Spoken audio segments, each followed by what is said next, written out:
यह जंगल कितना सुनसान सा है, पर यह दोपहर में भी कितना डरावना लग रहा है, मानो वर्षों से यहाँ कोई आया ही नहीं हो।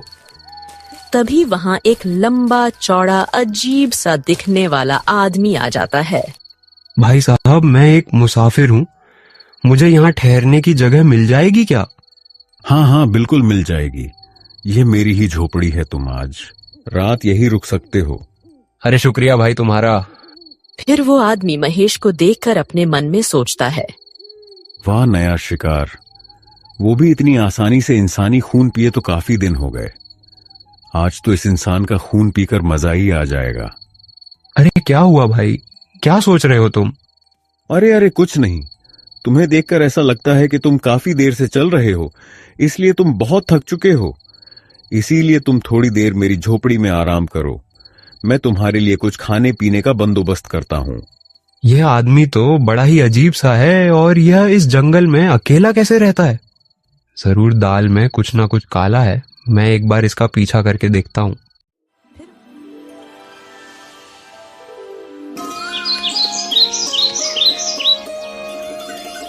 विलासपुर गांव में एक बुढ़िया अपनी 2 बेटों रघु और महेश के साथ रहती थी।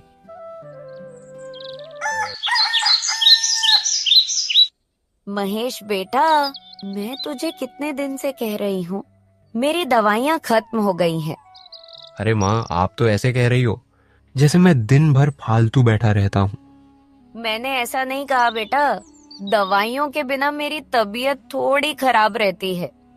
घर में केवल मैं ही नहीं हूँ, आपका छोटा बेटा रघु भी है, आप उससे क्यों नहीं कहती हो? बेटा महेश, तुम्हें तो पता ही है रघु के पास पैसे नहीं रहते। तो फिर माँ, आप उसे कोई काम धंधा करने को क्यों नहीं कहती?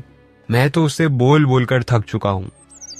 रघु तुम्हारा छोटा भाई है, उसके पास इतने पैसे नहीं है कि कोई काम धंधा कर सके। और तुम ये मत भूलो, तुम्हारे पिता के जाने से पहले सारा कारोबार तुम्हें ही सिखा कर गए हैं। वो इसीलिए कि मैं उनका कारोबार संभाल सकता था, और उन्होंने मुझे कारोबार सौंप कर कोई एहसान नहीं किया है। कारोबार चलाने में कितनी मुसीबत का सामना करना पड़ता है, आपको कुछ पता भी है क्या माँ? इतना बोलकर महेश वहाँ से चला गया। वह बूढ़ी माँ बेचारी बैठकर रोने लगी। तभी थोड़ी देर में महेश की पत्नी रिंकी वहाँ आ गई। माँ जी, आपकी आँखों से जरा जरा सी बातों में गंगा जमुना बहने लगती है। बहू, तुम तो जानती ही हो, बिना दवाई लिए मेरा शरीर चलता नहीं है, मेरी तबीयत ठीक नहीं रहती। मैं काफी दिनों से महेश को दवाई लाने को बोल रही हूँ। दवाइयाँ फ्री की नहीं आती माँ जी, पैसों की आती है। आपका छोटा बेटा भी तो है, आप उससे अपनी जरूरत का सामान क्यों नहीं मांगती? बेचारी बुढ़िया ने रिंकी की बात का कोई जवाब नहीं दिया। फिर ऐसे ही कुछ दिन बीत जाते हैं। एक दिन महेश अपने भाई रघु से झगड़ा कर रहा था। तभी वहाँ माँ आ जाती है। मेरी समझ में नहीं आता महेश, आखिर तुम्हें रघु से क्या समस्या है? तुम हर छोटी छोटी बात पर बेचारे रघु से झगड़ा करते रहते हो। हाँ हाँ माँ, तुम तो रघु का ही पक्ष लोगी, क्योंकि ये आपका लाडला बेटा जो है। ऐसी बात नहीं है बेटा, मैं जितना प्यार रघु से करती हूँ उतना ही प्यार मैं तुमसे भी करती हूँ। मेरी ये समझ नहीं आता कि तुम अपने भाई के साथ ऐसा क्यों कर रहे हो। झूठ मत बोलो माँ, सच तो ये है कि आप हमेशा से मुझसे ज्यादा प्यार रघु से ही करती आई हो। आप हमेशा रघु का पक्ष लेती हो। आप रघु की बड़ी से बड़ी गलती को ऐसे माफ कर देती हो जैसे उसने कोई गलती ही ना की हो, बल्कि कोई महान कार्य किया हो। अपने बड़े भाई और अपनी माँ की बहस को रघु काफी देर से सुन रहा था, तो वह महेश की ओर देखकर बोला, ऐसी बात नहीं है भैया, जब मैं कोई गलती करता हूँ तो माँ मुझे भी डांटती है। लेकिन मेरे यह समझ में नहीं आ रहा कि आखिर आपको मुझसे इतनी दिक्कत क्यों है। आखिर मैं आपका छोटा भाई हूँ और आपको माँ से इस तरह बात करने का कोई हक नहीं है। हाँ हाँ पता है, सारे हक तो माँ ने तुम्हें ही दे रखे हैं, कामना काज का, दुश्मन अनाज का। ऐसा नहीं है, कि भैया मैं कोई काम करना नहीं चाहता। मैं आपसे कब से भिखारी की तरह पैसे मांग रहा हूँ और आप मुझे बार बार टाल रहे हो। पैसे मेहनत से कमाए जाते हैं, अनपढ़ कहीं के।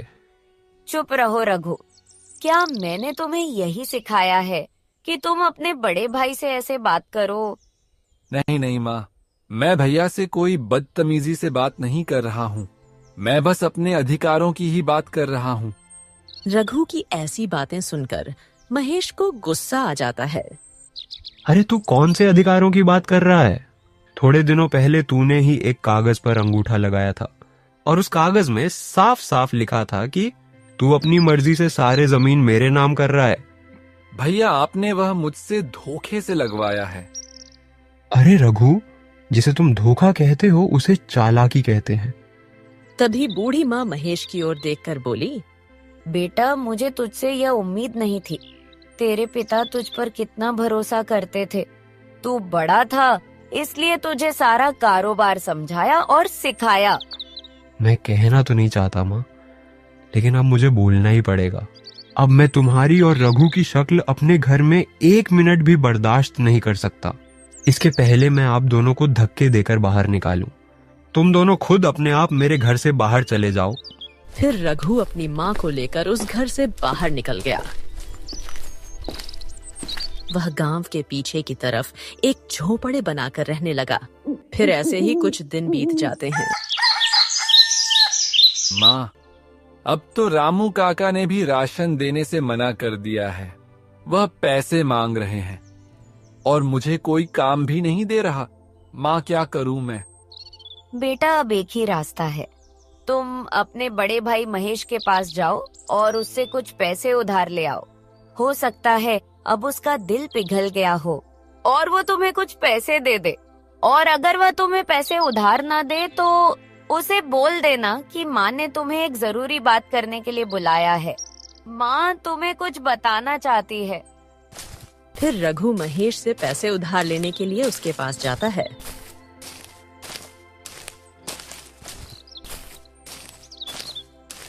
भैया, कल से घर में कुछ भी खाने को नहीं बना है और माँ की तबीयत बहुत खराब है। आप मुझे कुछ दिनों के लिए कुछ पैसे उधार दे दीजिए। मैं आपके पैसे वापस लौटा दूंगा। अरे तो मैं क्या तुझे खजाने का मालिक नजर आता हूँ जो तू मुंह उठाकर यहाँ चला आया? भाग जा यहाँ से, मेरे पास कुछ नहीं है तेरे लिए। और तू वापस क्या सोचकर आ गया जब मैंने तुझे और माँ को यहाँ से बाहर निकाल दिया था? अब मेरा तुम दोनों के साथ कोई रिश्ता नहीं है। भाग जा यहाँ से। ऐसा मत कीजिए भैया, कम से कम आप माँ का तो सोचिए। उनका ख्याल रखना आपकी भी जिम्मेदारी है। कम से कम आप उनकी दवाई और उनके खाने के लिए तो पैसे दे दीजिए। तू मुझे एक बात बता, काम चोरी तू करे और तेरे खर्चे सारे मैं उठाऊं? ना बाबा, ना, ये मुझसे नहीं होगा। मेरे पास तेरे ऊपर लुटाने के लिए फालतू के पैसे नहीं है।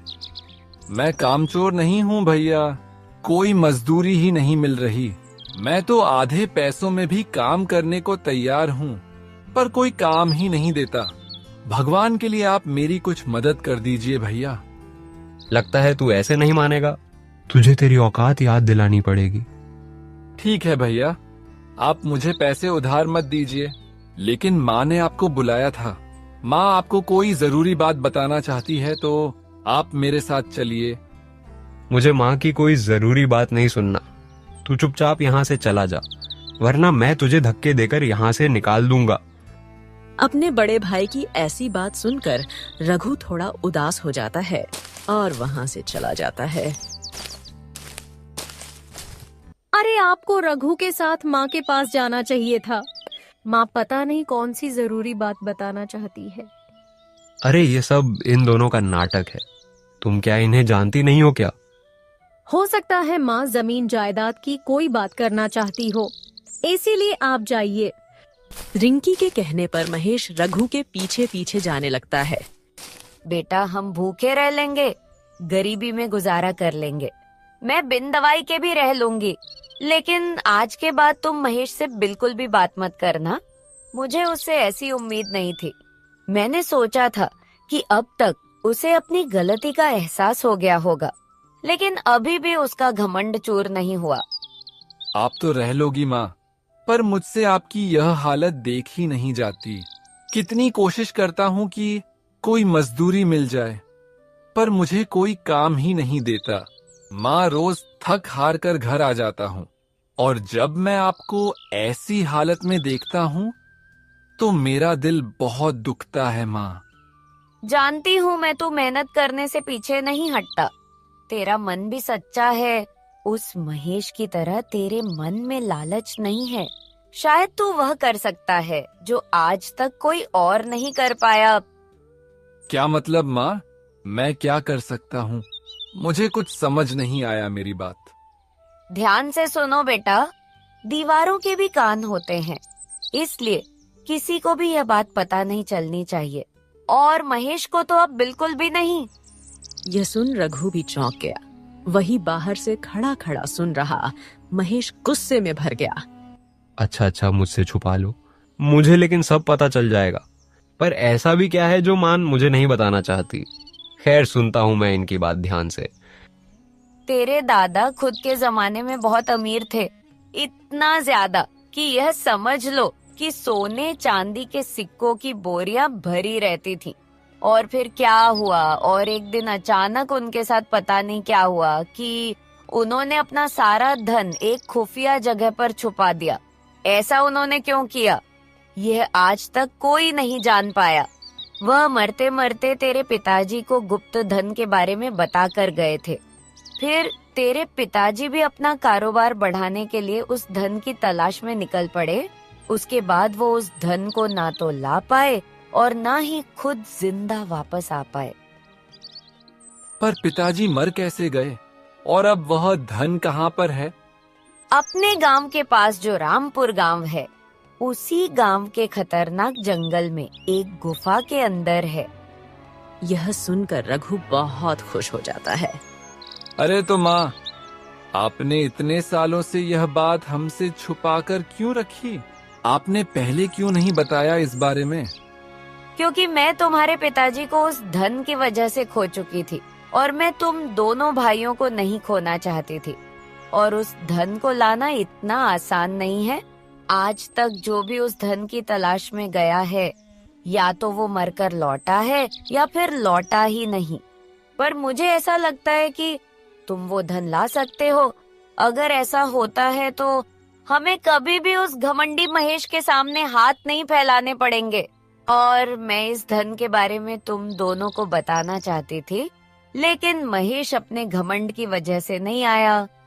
कोई बात नहीं, ठीक है माँ, मैं यहाँ से 2 दिन बाद निकल जाऊंगा। उससे पहले मैं आपके खाने पीने का थोड़ा इंतजाम करूंगा। उसके बाद ही मैं यहाँ से जाऊंगा। बेटा हो तो तेरे जैसा, जो खुद से पहले मेरे बारे में सोचता है। और बाहर से यह सब सुनकर महेश हंस पड़ा। हाथ तो तुम्हें मेरे सामने फैलाना ही पड़ेगा, क्योंकि रघु तो 2 दिन बाद जाएगा। मैं रघु से पहले ही वो धन ले आऊंगा।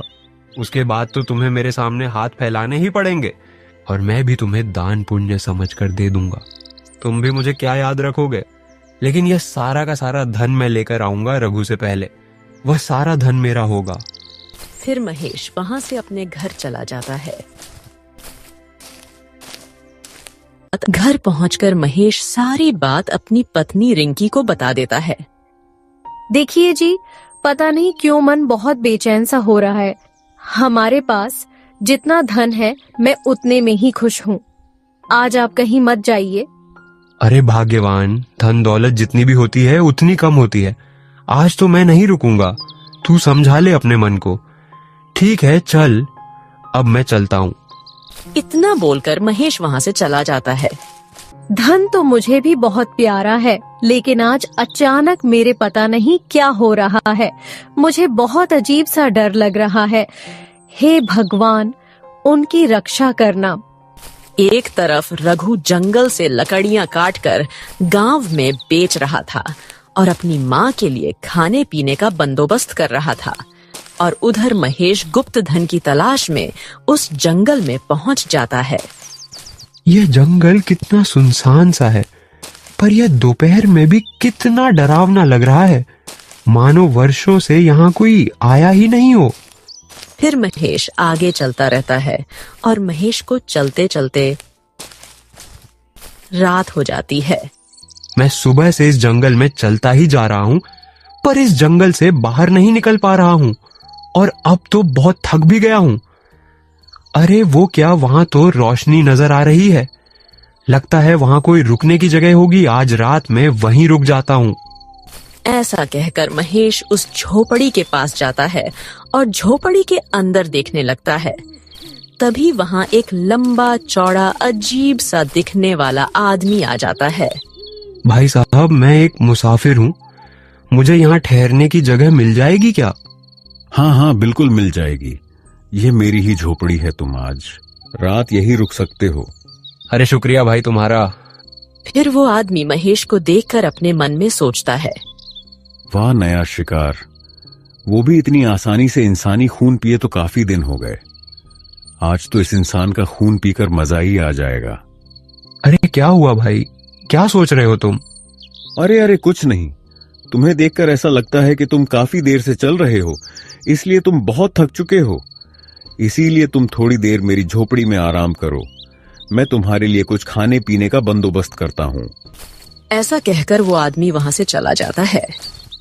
यह आदमी तो बड़ा ही अजीब सा है, और यह इस जंगल में अकेला कैसे रहता है? जरूर दाल में कुछ ना कुछ काला है। मैं एक बार इसका पीछा करके देखता हूँ। फिर महेश उसका पीछा करने लगता है। तभी महेश ने जो देखा उसे देख महेश के होश उड़ जाते हैं। ये क्या, इसने तो इतना बड़ा जानवर पकड़ के उसका खून पी लिया। ये तो एक आदमखोर है। मुझे यहाँ से भागना होगा, वरना ये मेरा भी खून पी जाएगा। यह देख महेश डरकर वहां से सरपट भाग जाता है और देखते ही देखते वो जंगल पार कर लेता है और एक गुफा के सामने पहुंच जाता है। जंगल तो पार हो गया लगता है। ये वही गुफा है जिसके बारे में माँ ने बताया था। जरूर धन इसी गुफा में होगा, मुझे अंदर जाना चाहिए। फिर महेश गुफा में चला जाता है, लेकिन गुफा में जाते ही उसके सामने दो रास्ते आ जाते हैं। यहाँ तो दो रास्ते हैं, एक में पूरा अंधेरा है और एक रास्ते में उजाला आ रहा है। जरूर गुप्त धन उजाले वाले रास्ते में ही होगा।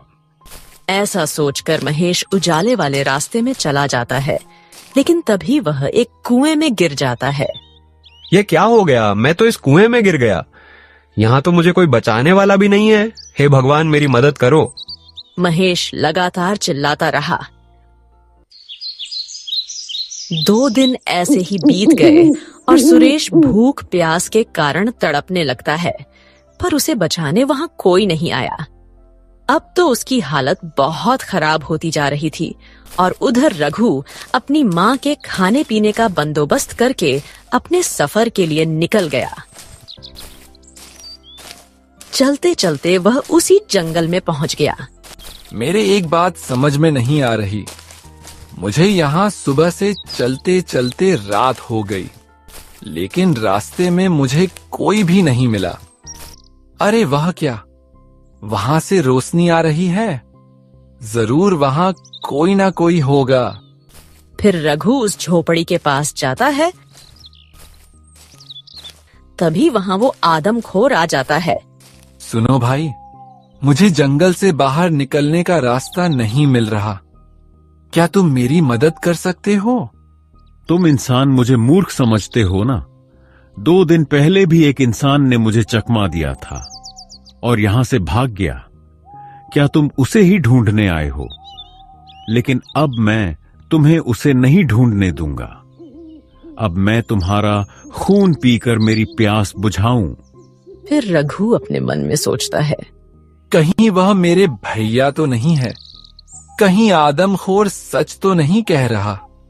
क्योंकि मैंने भैया को 2 दिन से गांव में नहीं देखा। कहीं भैया मेरी और माँ की बातें सुन लिए हो और यहाँ गुप्त धन की खोज करने आ गए हो। हे भगवान, उनकी रक्षा करना।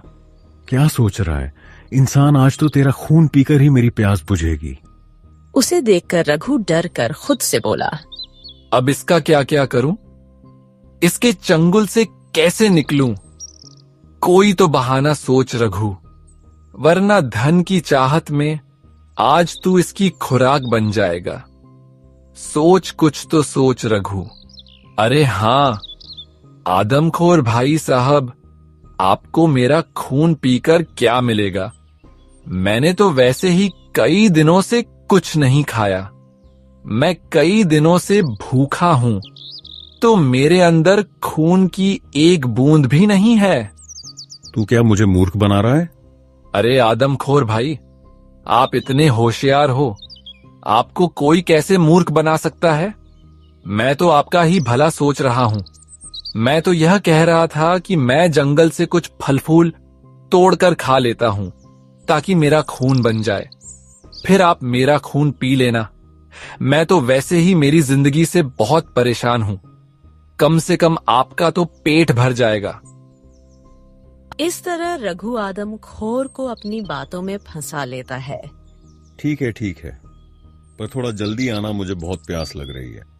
फिर रघु वहां से सरपट भाग लेता है। वो भी भागते भागते उस गुफा के सामने पहुंच जाता है। उस आदमखोर से तो बच गया। अब मुझे महेश भैया और गुप्त धन को ढूंढना है। लगता है यह वही गुफा है जिसके बारे में मां ने बताया था। जरूर गुप्त धन इसी गुफा के अंदर होगा। फिर रघु उस गुफा में चला जाता है। दो रास्ते, एक से उजाला आ रहा है और एक में अंधेरा है। जीवन में हमेशा अंधकार के बाद ही उजाला आता है, तो मुझे इस अंधेरे वाले रास्ते पर जाना चाहिए। रघु उस अंधेरे रास्ते पर चला जाता है और थोड़ा आगे चलते ही उस रास्ते में उजाला हो जाता है और चलते चलते रघु एक बाबा के पास पहुंच जाता है। वहां एक बाबा ध्यान लगाए बैठे थे।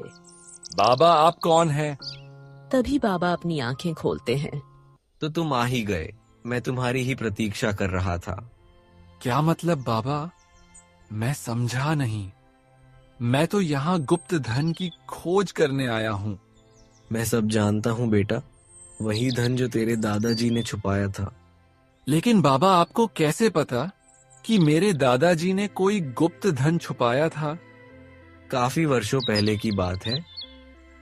मैं यहाँ तपस्या कर रहा था, तभी तुम्हारे दादाजी यहाँ आए और उन्होंने कहा कि मेरा यह धन संभाल कर रखो, क्योंकि इस धन की वजह से लोग मुझे मारना चाहते हैं और मेरी इस दौलत को हड़पना चाहते हैं। इसीलिए मैं यह धन आपके पास रखना चाहता हूँ। अगर कभी भी मेरे अंश या मेरे परिवार को इसकी जरूरत सच्चे मन से हुई, तो वह मुश्किल रास्ते तय करके वह यहाँ तक पहुँच जाएगा, और किसी के मन में लालच आया तो वह यहाँ तक कभी नहीं पहुँच पाएगा, और उसके बाद से ही यह धन मेरे पास है। तुम एक सच्चे और ईमानदार व्यक्ति हो, इसीलिए तुम यहाँ तक पहुँच पाए। अब तुम अपना सारा धन अपने साथ लेकर जा सकते हो। फिर बाबा अपनी शक्ति से गुफा में एक रास्ता बना देते हैं। ले जाओ बेटा तुम्हारा धन। बहुत बहुत धन्यवाद बाबा, पर मुझे इस धन से अलग भी कुछ चाहिए। मेरे भैया इस धन के लालच में यहाँ आए थे, अभी तक वह वापस नहीं लौटे। मैं उनको भी अपने साथ वापस लेकर जाना चाहता हूँ। वैसे तो ऐसा अभी तक नहीं हुआ। जो भी यहाँ लालच में आया है वह जिंदा लौटकर वापस नहीं गया, और तुम्हारे बड़े भाई महेश ने तुम्हारे साथ बहुत गलत किया है, फिर भी तुम उसे अपने साथ लेकर जाना चाहते हो। भाई के प्रति ऐसा प्रेम देखकर मैं तुमसे बहुत खुश हुआ। तुम उसे अपने साथ लेकर जा सकते हो। फिर बाबा अपनी शक्ति से महेश और रघु को अपने घर पहुंचा देते हैं। अरे मैं यहाँ कैसे आ गया? मैं तो सोच रहा था कि मैं जिंदा लौटकर कभी वापस नहीं आऊंगा। मुझे माफ कर दे मेरे भाई, मैंने तुम्हारे और माँ के साथ बहुत गलत किया। जब तुम मेरे पास मदद मांगने आए तो मैंने तुम्हें वहां से भी भगा दिया। माँ को भी भला बुरा कहा, फिर भी तुमने मेरी जान बचाई। तुम मुझे माफ कर दो मेरे भाई। आज से अपन सब साथ ही रहेंगे अब। अरे आप मेरे बड़े भाई हो, आपको अपनी गलती का एहसास हो गया। मेरे लिए इतना ही काफी है। माँ, मैं आपसे भी माफी मांगता हूँ। मुझे माफ कर दो माँ। कोई बात नहीं बेटा, मेरे दोनों बेटे सही सलामत लौट आए। एक माँ के लिए इससे बड़ी खुशी की बात क्या हो सकती है। तो दोस्तों, कहानी पसंद आई तो कहानी को लाइक, शेयर एंड कमेंट कीजिए और हमारे चैनल को सब्सक्राइब कीजिए। Thanks for watching.